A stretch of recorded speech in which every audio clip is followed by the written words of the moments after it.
Yo, what up, hey, how you doing, guys? My name is Sangiev. Today we're back with another video. I do apologise about the lack of video last week. I was away to Paris Fashion Week, and for that reason, unfortunately, I wasn't able to provide any videos. However, we're back in London and we're back with perhaps one of the most awaited videos. Ever since I hit these sort of milestones, people always love to ask for Q&As, and I was going to do one at 30k, 40, and then I thought, you know what, let's just save it, wait until 50, and we hit 50,000 subscribers, which is absolutely amazing. It's insane. Thank you ever so much for your continuous support. Today, we're going to be taking a look at some of the questions that you guys have asked. I'll put it up on two platforms, one of them being Snupps, and then a couple of hours later, I'll put it up on Instagram. Unfortunately, I wouldn't be able to go through them individually just because, as I said, there were well over 500 comments. I've narrowed it down. This is a Q&A, but this is definitely a more frequently asked one. I picked out the ones that I thought came up the most, and I know the questions that you guys want the answers to, so let's get into it. I just want to say a massive thank you to the guys over at Snupps for allowing me to do this, and as I said, I put up a post on Snupps before putting it on Instagram, and I kind of do that whenever it comes to discussion-based topics. I go there, it's my little hub, it's my little forum over at Sangiev Style. It allows me to kind of create discussions with you, talk about fashion and all that other jazz. Now, Instagram is great, however,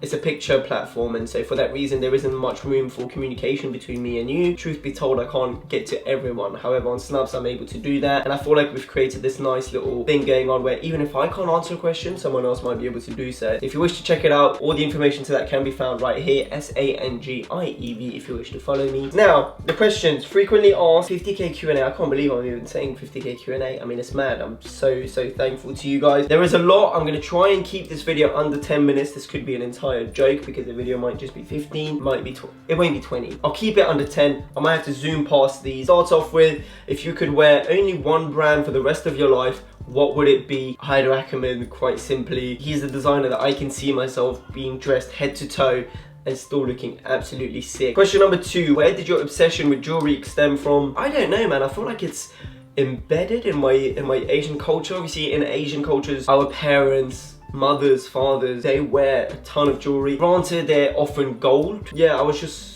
raised in an environment where everyone wore jewelry constantly. Now, my uncle had rings on all of his fingers. They were all gold rings, but they still had rings on all their fingers, and I was like, man, that's sick. One day when I'm able to do so, I want to be on that level. And then obviously growing up, I was heavily influenced in hip-hop culture, seeing these artists wear big chains. That was definitely a big part of my life as well. And now here we are today where I'm able to do it, do you know what I mean? I'm still playing just with silver, but I will get into gold someday, I think. What got you into fashion? Now, this was again a heavily asked question. So to those of you guys that aren't aware, my education started off completely differently. I'm Asian, so it was triple sciences and maths. Fortunately, I was able to do drama as well, so thank you, mum, for allowing me to do drama. But it was just triple sciences, math, very much going down the path of like a doctor or something science-based. And truth be told, I enjoyed science, I enjoyed chemistry, so that was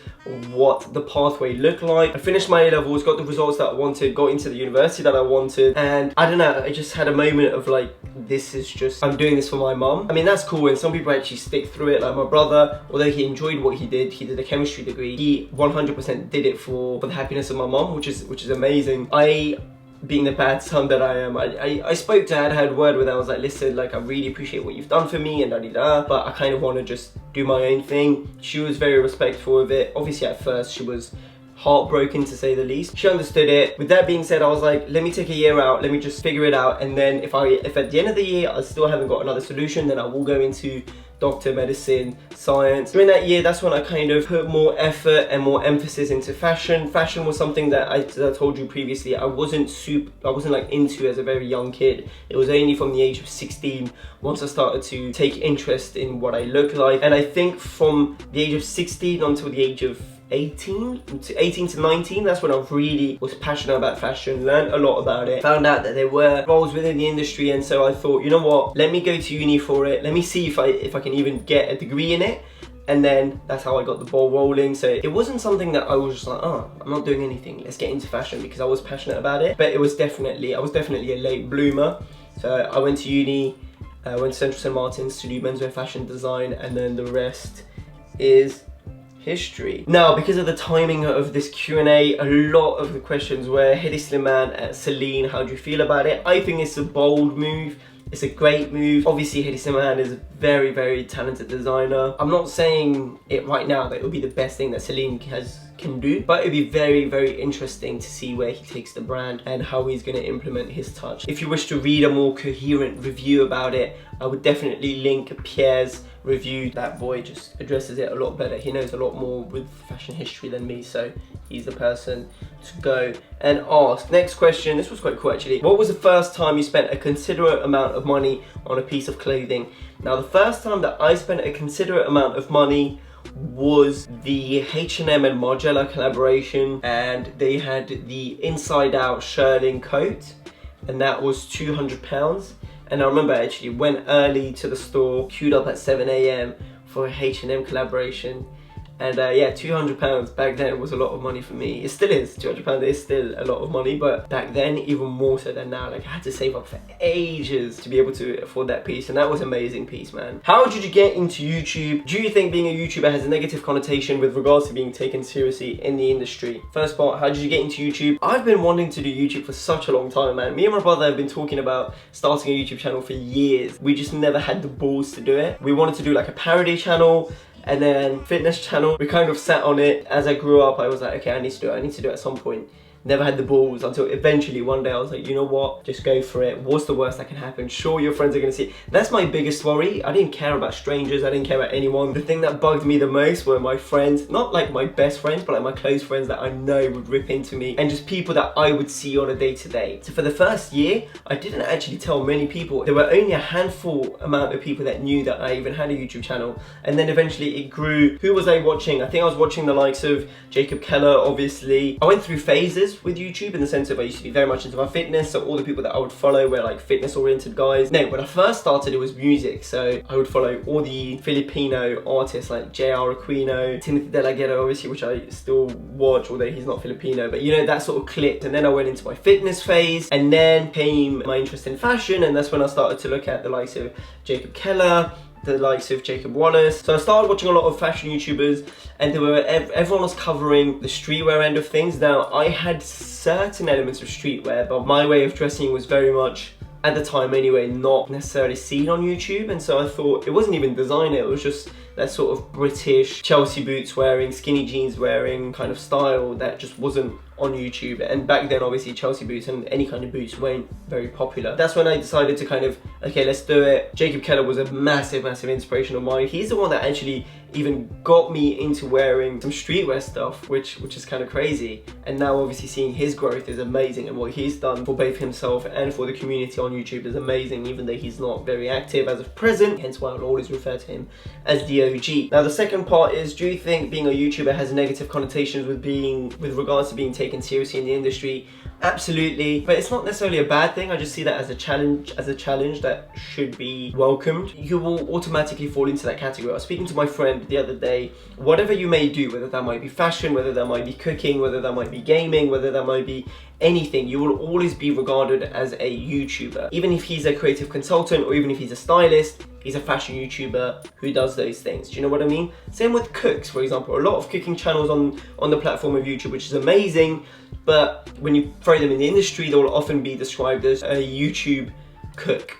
Does that make sense? So the association with YouTube will always be there. You just need to embrace that and use that to your power, man. It's a beautiful thing that we have. This kind of reminds me of like Kanye West's rant last year when he was like, yo, don't box me in as just an artist. I want to do this, I want to do that. And I feel like with a lot of YouTubers, when they do branch out to do other things, they will be kind of boxed in within the YouTube space, which then kind of ties into, what do you do outside of YouTube? I used to work in a retail store on a part-time basis on Saturdays and Sundays. As of mid-January, so a couple of weeks ago, that is no longer the case. I'm officially technically a full-time YouTuber, which is absolutely crazy to say. I do, however, do a lot of freelance styling, whether that might be personal or editorial, although I don't touch editorial so much, I do more personal. And I'm a creative consultant for brands and stores. Next up, we have what inspires you in life. I literally just walked to turn the camera off and on again to record it, and we're already at 18 minutes of raw footage. I don't think I can do sub 10 minutes, or I just have to trim down the question. I'm going to keep this fairly simple.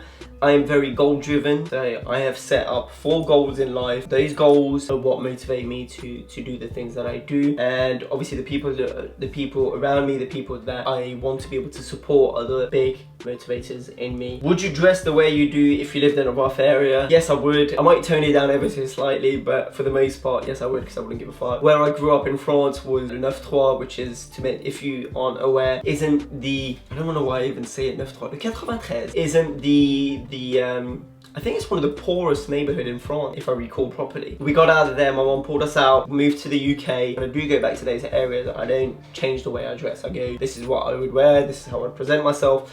Being there, living there constantly, obviously the way I would dress might change, but from where I'm standing, when I do go back to those rougher areas, I don't change. Big question, how do you afford everything you cop? Now, I actually wanted to do a video on this, how to build a wardrobe in a smart manner. So if you wish to see that video, let me know in the comment section down below, and I'll do an actual video dedicated entirely for it. But how do you afford everything you cop? A, get a job, save your money, be good with your money actually, rather than save your money. Be good with your money, be smart with the items that you own. I buy a lot during the sale. If I was to buy something when it's not sale, I will often find a way to use a discount, whether that is knowing someone that works at the place, or whether that's just pulling some strings here and there for me to get it as a discounted price. I hate paying retail for anything. I do it very, very rarely. And yeah, I think those are the 4 main points. This question, are you a milk then cereal or cereal then milk kind of guy? If anyone does milk then cereal, you're weird. Like, you're actually weird. The cereal doesn't even mix into the milk properly. You need to do cereal then milk. Anything other than that is wrong. Next question, if you could have dinner with 1 music artist, 1 fashion designer, and 1 celebrity, dead or alive,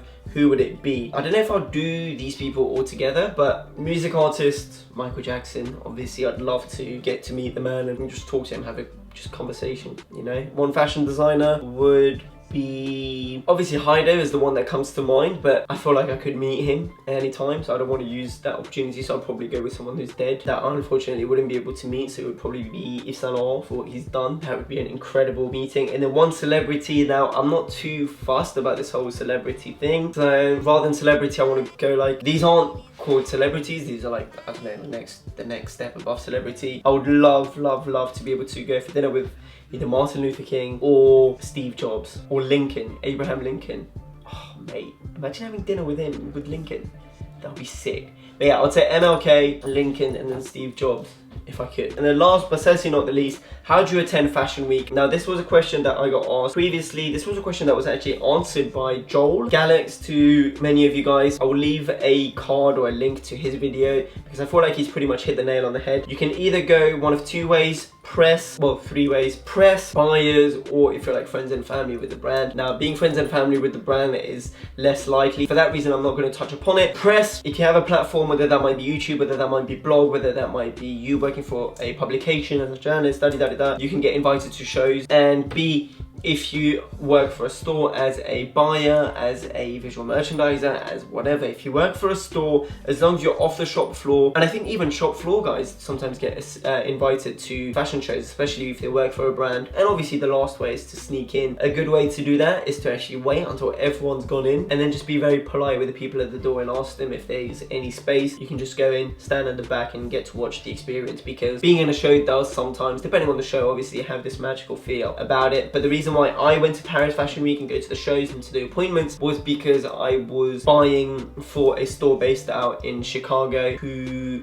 I was consulting for. So going back to my previous question about what I do for work, that's an example of the consulting that I do. And we picked out some amazing pieces from Fall Winter 18, came across some amazing collections from the likes of Heider Ackerman, Lemaire, Jill Sander, Y Project. I'm so excited to be able to, once the pieces come in, obviously be able to show them to you guys, and yeah, hopefully you guys dig them. But that is that for this Q&A, 50k Q&A, absolutely mad. It's probably gone well over 10 minutes, which is a shame. It's so annoying, but it is what it is, man. I know that you guys appreciate long videos, and I appreciate that so much, but I myself prefer watching videos that are under 10 minutes, so I'm not sat there for forever. Although there are certain people like Casey Neistat, I could watch a video that's like 20 minutes, I don't care. But that is that from me, man. Thank you ever so much for your continued support, for your love, for everything that you have provided for me. This is officially my first month of having YouTube as my main job, as like being a YouTuber. But that is that from me. Oh, the jumper, finally was able to get my hands on it. I will talk about this in more details in my following video. This is from Raf Simons, the hat is from Balenciaga. All the information to everything else will be in the description box down below. That is it from me. Have a beautiful, if you wish to follow me on my social media, it's all right here, SANGIEV. That is my Snupps, my Twitter, my Instagram. Have a beautiful day. Take care. Peace.